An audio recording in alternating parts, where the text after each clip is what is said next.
Ya, shalom. Para suami, istri, bapak-bapak, dan ibu-ibu yang dikasihi Tuhan. Pada episode kali ini kita akan belajar dengan tema mana warisan untukku. Nah, pada episode yang lalu kita sudah belajar perbedaan antara warisan dan legacy. Dan kita sudah mendapatkan pengertian bahwa yang utama kita bukan ingin menerima warisan berupa harta atau materi, tetapi kita menerima atau memahami dan mengambil hikmah dari keteladanan dari keluarga-keluarga kita atau tokoh-tokoh Alkitab tentang legacy bagi keharmonisan rumah tangga kita. Nah, sekarang kita akan belajar mana warisan itu, ya. Mana warisan untukku? Nah, tentu ini akan lebih dalam lagi, kita akan belajar tentang bagaimana sikap hati kita tentang kata warisan itu sendiri. Seringkali kita selalu berpikir ya tentang materi, ya warisan berupa harta, kekayaan, boleh-boleh saja. Tetapi kita sudah pahami bersama bahwa yang utama adalah legacy, yaitu lebih dari sekedar warisan materi. Bahkan dikatakan legacy itu bukan hanya untuk keluarga kita saja, tapi legacy bagi negeri. Jadi dari generasi ke generasi.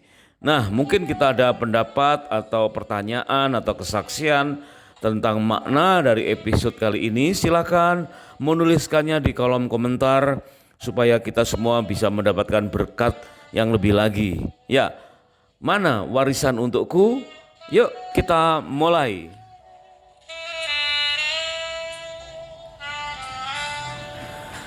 Kembali kita mengacu pada kitab Ulangan 24 ayat yang kelima. Ini merupakan warisan bahkan legacy yang perlu kita terima dari 5 kitab dari Nabi Musa.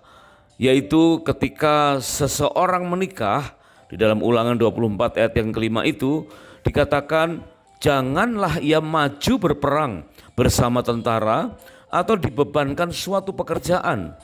Selama 1 tahun ia harus bebas demi rumah tangganya untuk menyenangkan pasangannya. Nah, dari pengertian itu kita bisa ambil hikmahnya bahwa inilah yang harus kita wariskan kepada keturunan di bawah kita, yaitu memprioritaskan pernikahan dengan spesial fokus untuk memperbaiki, memperkokoh dan mendasari pernikahan kita dengan fondasi firman Tuhan yang membuat kita semakin kokoh menghadapi berbagai macam goncangan. Inilah yang perlu kita wariskan sebagai legacy yang abadi, yaitu memprioritaskan pernikahan dengan begitu serius. Bahkan disebutkan selama 1 tahun harus bebas demi rumah tangganya untuk menyenangkan istrinya atau saling menyenangkan dengan pasangannya. Artinya bahwa inilah legacy yang perlu kita berikan kepada keturunan kita, yaitu memandang sebuah pernikahan dengan fokus, dengan prioritas yang benar-benar spesial, sehingga benar-benar kita bisa memperkuat pernikahan kita dan juga pernikahan generasi-generasi di bawah kita. Yang lalu kita sudah belajar tentang bagaimana Abraham disebutkan meneladani Nabi Nuh yang hidup bersama selama sekitar 58 tahun. Dan itu menurut catatan dari kitab Orang Jujur atau The Book of Yasir yang termuat dalam Yosua pasal 10 ayat yang ke-13. Karena disebutkan bahwa Nabi Nuh sebagai pengolah tanah atau petani yang pertama, ya, membuat kebun anggur yang pertama, itu hidup 350 tahun setelah air bah. Berarti Nuh mencapai usia 950 tahun. Kemudian barulah ia mati. Nah, di usia 950 tahun itulah dikatakan bahwa Nuh itu hidup bersama dengan 10 generasi di bawahnya. Dan generasi yang ke-10 itu antara lain adalah Abraham. Ya, berarti Abraham bisa meneladani tokoh rohani yang sangat terkenal di waktu itu, yaitu Nabi Nuh. Abraham tidak meneladani orang tuanya, ayahnya atau Terah, ya, yang berprofesi sebagai salah satu dari panglima Nimrod dari Ur Kasdim dan mempunyai usaha jual beli atau membuka toko yang menjual benda-benda berhala, baik benda berhala besar maupun kecil. Berarti dikatakan meskipun Terah itu digambarkan sebagai orang yang tidak mengenal Tuhan atau tidak takut akan Tuhan, tetapi anak Terah yaitu Abram meneladani seniornya Terah. Ya, Abraham bukan mewariskan iman dari ayahnya sendiri, tetapi Abram yang kemudian namanya menjadi Abraham meneladani Nabi Nuh yang usianya 950 tahun, dan Abraham sempat hidup bersama selama sekitar 58 tahun. Nah, inilah yang perlu kita maknai, bahwa meskipun Abraham meneladani tokoh yang jauh lebih senior, 10 generasi di atasnya, namun ada legacy yang bisa diterapkan dalam kehidupannya, dan legacy itu bisa kita teladani sampai dengan hari ini. Itulah Abraham, penerima legacy dari Nabi Nuh. Nah, berarti kita bisa belajar legacy itu bukan hanya untuk keluarga sendiri. Jadi bukan sekedar warisan untuk keluarga inti, bukan sekedar warisan materi untuk keluarga besar, tetapi legacy bagi generasi. Betapa pentingnya bagi Abraham untuk meneladani kehidupan Nuh yang sudah cukup usur. Karena justru kepada para kaum lansia kita dapat memetik hikmah dalam menghadapi berbagai goncangan real di sepanjang zaman ini. Setelah pandemi melandai, di beberapa gereja besar terdengar ada perubahan-perubahan manajemen, ada perubahan-perubahan tata cara, ya. Karena dikatakan generasi muda itu mendominasi lebih dari separuh dari masyarakat di Indonesia, maka diharapkan gereja juga akan bertumbuh dengan anak-anak muda. Maka ada perubahan, guru-guru, pengajar-pengajar di sekolah Alkitab, di SAM, sekolah Alkitab malam, atau SOM, sekolah orientasi melayani, atau KOM, kehidupan orientasi melayani. Guru-gurunya direkrut guru-guru yang muda. Ya, boleh-boleh saja mungkin pengalamannya bisa matching, bisa lebih mendekati antara guru dan murid, ya.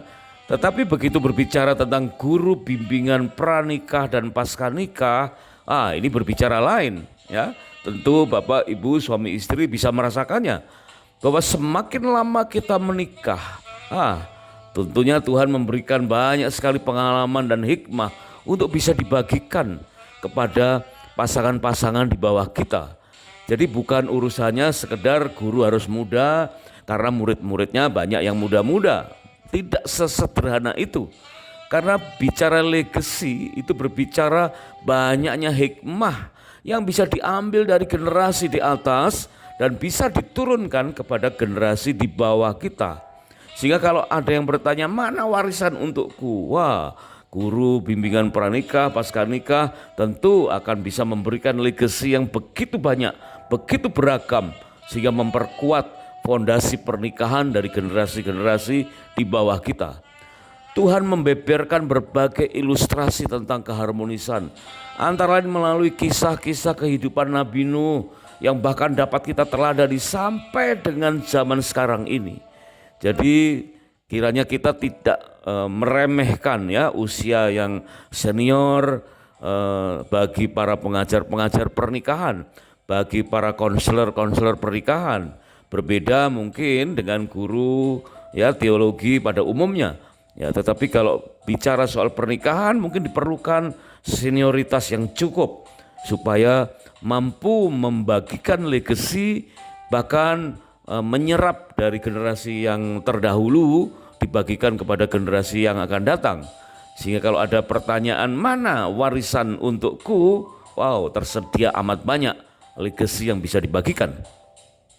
Kita akan belajar kembali dari kehidupan Abraham. Pastilah Abraham berkesempatan belajar tentang bagaimana Nuh bersama istri, ketiga anak dan ketiga menantunya di dalam bahtera selama berbulan-bulan hidup bersama dengan harmonis. Dapatkah kita bayangkan apa yang akan Nabi Nuh katakan kepada generasi di bawahnya? Sejak air bah surut sampai selama 350 tahun kemudian, ya, karena dikatakan Nabi Nuh masih hidup selama 350 tahun setelah air bah itu surut. Di dalam Matius pasal yang ke-24 ayat yang ke-32 sampai dengan 39, firman Tuhan tertulis, "Tariklah pelajaran dari perumpamaan tentang pohon ara. Sesungguhnya angkatan ini tidak akan berlalu sebelum semuanya ini terjadi.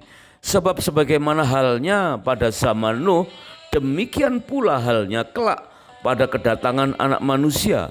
Pada zaman sebelum air bah itu makan dan minum, kawin dan mengawinkan, sampai kepada hari Nuh masuk ke dalam bahtera. Mereka tidak tahu akan sesuatu sebelum air bah itu datang dan melenyapkan mereka semua. Demikian pula lah halnya kelak pada kedatangan Anak Manusia."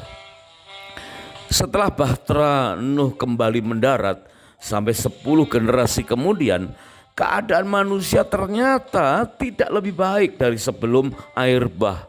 Sebab itu Tuhan memanggil Abraham. Sampai dengan zaman sekarang, kebejatan zaman seperti saat ini mirip seperti sebelum air bah kembali berulang. Dan inilah legacy yang perlu kita fahami hikmahnya. Mari kita lanjutkan belajar bersama membangun pernikahan dan keluarga yang harmonis dalam keseluruhan pelajaran ini menurut Matius 24 ayat yang ke-32 sampai dengan 39. Itulah makna dari apa yang tertulis ya di dalam Alkitab dan cocok dengan apa yang terjadi sekarang bagi para senior, para lansia ya yang masih sanggup bertahan melewati pandemi, akan semakin tajam dalam kesaksian hidup dan penyampaian nasihat keharmonisannya. Itulah makna dari betapa pentingnya legacy bagi generasi. Setiap pasangan dalam pernikahan yang sehat pasti ingin mendambakan hidup dalam pernikahan yang bahagia, memiliki keluarga yang harmonis. Itu akan terjadi ketika suami dan istri serta anak merasa diterima, merasa dihargai, diakui dan dicintai satu dengan yang lain. Maka kebahagiaan itu akan tercipta. Surga datang di rumah kita. Namun pada kenyataannya kita tidak selalu mengerti cara mencapai pernikahan dan keluarga yang sedemikian, bukan? Sebagai contoh, melalui sebuah risalah dalam Ancient Greek disebutkan bahwa Juno disebut sebagai the goddess of marriage atau sebagai dewi pernikahan. Sehingga bulan Juni yang diambil dari nama Juno dikenal sebagai the wedding month atau bulan pernikahan. Itu termuat dalam Ensiklopedia Britannica tahun 2021. Namun sangatlah disayangkan bahwa ternyata pada bulan Juni itu pula ditetapkan oleh Presiden Obama, ya Presiden Amerika pada saat itu, sebagai LGBT Pride Month, yaitu bulan kebanggaan bagi kaum LGBT yang tepatnya diperingati setiap tanggal 1 Juni dimulai sejak tahun 2009, di mana kemudian pernikahan sejenis dilegalkan di Amerika pada tanggal 26 Juni 2015. Wow, ini sangat memprihatinkan, terjadi kemerosotan ya. Dan ini menyerupai keadaan sebelum air bah di zaman Nabi Nuh. Kita perlu bersyukur bahwa pada pidato pengukuhan Presiden Trump sebagai Presiden Amerika yang menggantikan Biden, ya Trump mengatakan bahwa di Amerika hanya ada 2 jenis kelamin. Wah, ini luar biasa. Berarti ada pemulihan ya. Mungkin kita perlu belajar dari kesalahan semacam ini, di mana pernikahan dan keluarga adalah fokus, sarana, serta tujuan dari amanat kebudayaan maupun amanat agung Tuhan Yesus. Tuhan ingin agar melalui keluarga Legacy dapat diturunkan ke seluruh generasi. Faham LGBT adalah salah satu penyebab kerapuhan dalam kesatuan pernikahan yang alkitabiah. Dan faham LGBT ini serupa dengan apa yang terjadi di zaman Nuh pada saat itu. Itulah faktanya, banyak keluarga Kristen bahkan menimpa beberapa pemimpin rohani, sangat memprihatinkan ya, yang mengalami keretakan dalam berumah tangga. Jika kita mendapati keadaan keluarga kita sempat retak atau bahkan hampir hancur oleh berbagai penyebab, bagaimana sikap kita kemudian? Keretakan dalam berumah tangga bukanlah sesuatu yang boleh dimaklumi, meskipun banyak yang sempat retak dan tidak mengenal usia pernikahan. Keretakan dalam rumah tangga tidak mengenal status kerohanian atau jabatan dalam bidang kerohanian. Oleh berbagai kesalahan apapun itu, maka pada bab berikut ini kita akan belajar tentang makna dari kintsugi. Bagaimana kita mengatasi sebuah keretakan dalam rumah tangga. Kita belajar dari seni yang terkenal di negara Jepang, yaitu seni kintsugi. Kintsugi adalah salah satu kesenian di Jepang ya, berupa kerajinan tangan dengan teknik khusus yang akan memulihkan benda-benda tertentu dari kerusakan. Ya, awalnya guci yang mahal, mungkin dari keturunan dari dinasti ini, dinasti itu, pecah dan terjadi seolah-olah malapetaka, dan permaisuri menangisi benda mahal itu, benda antik itu, dan banyak orang berusaha menghiburnya dan ingin mereparasi, tetapi ternyata gagal dan gagal lagi. Nah, tapi akhirnya dapat direkatkan kembali dengan lem khusus. Nah, meskipun sebuah bejana atau guci pernah hancur, ternyata dapat dipulihkan melalui proses kintsugi, yaitu merekatkan kembali dengan beberapa lem khusus. Mungkin dicoba dari lem yang sederhana sampai ke lem yang benar-benar unik ya. Serpihan atau pecahan guci itu dilem dengan bahan perekat. Mungkin awalnya putih telur, kemudian lem-lem yang lain. Pernah dicoba dengan memakai lem dari bahan perak, dari emas atau platinum.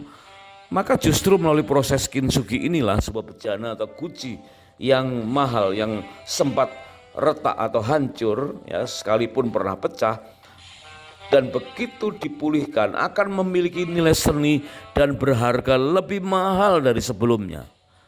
Jika kita pernah melakukan kesalahan, jika itu adalah perbuatan dosa, maka pertobatanlah satu-satunya jalan ya. Atau mungkin saja sebuah kesalahan yang tidak ada hubungannya dengan dosa, misalnya saja oleh karena keteledoran atau ketidaktahuan kita, maka hikmahnya akan membuat kita semakin bijak, dan itu menjadi legacy bagi generasi di bawah kita. Melalui sekian banyak rangkaian proses, maka jati diri pernikahan kita akan menempati rewa, yaitu bentuk atau harkat atau style pernikahan yang paling sempurna. Masing-masing diri kita, rumah tangga kita bersama pasangan akan memiliki family role yang unik, yang berbeda dengan keluarga-keluarga yang lain. Dan itu akan menjadi warisan bagi keturunan di bawah kita, bahkan menjadi legacy bagi generasi demi generasi. Demikianlah kehidupan pernikahan kita. Meskipun dulu pernah mengalami beberapa peristiwa yang menegangkan, banyaknya kesalahan, kekecewaan karena banyak perbedaan, ya, tak terkecuali pada masa pandemi. Ketahuilah bahwa beberapa bab berikut ya, tangan Tuhan akan mengkintsugi kita. Melalui pelajaran berikutnya, darah Tuhan akan mengkintsugi hati kita. Tempayan pembasuhan akan pulih kembali, akan direkatkan kembali sehingga menjadi pulih dan semakin mulia. Demikian pula seperti apa yang dikatakan firman Tuhan dalam Yohanes pasal yang kedua ayat yang ke-7. Tuhan Yesus berkata kepada pelayan-pelayan pesta yang ada di Kana, isilah tempayan-tempayan itu penuh dengan air, dan mereka pun mengisinya sampai penuh. Sebelum Tuhan Yesus mengubah air menjadi anggur, Ia memerintahkan agar mengisi tempayan-tempayan itu penuh dengan air. Tempayan yang tidak retak, tempayan yang tidak miring, tempayan yang tidak tengkurap ya, tetapi yang utuh dan tegak untuk siap menerima berkat Tuhan. Biarlah hal ini menjadi legasi bagi generasi yang akan datang.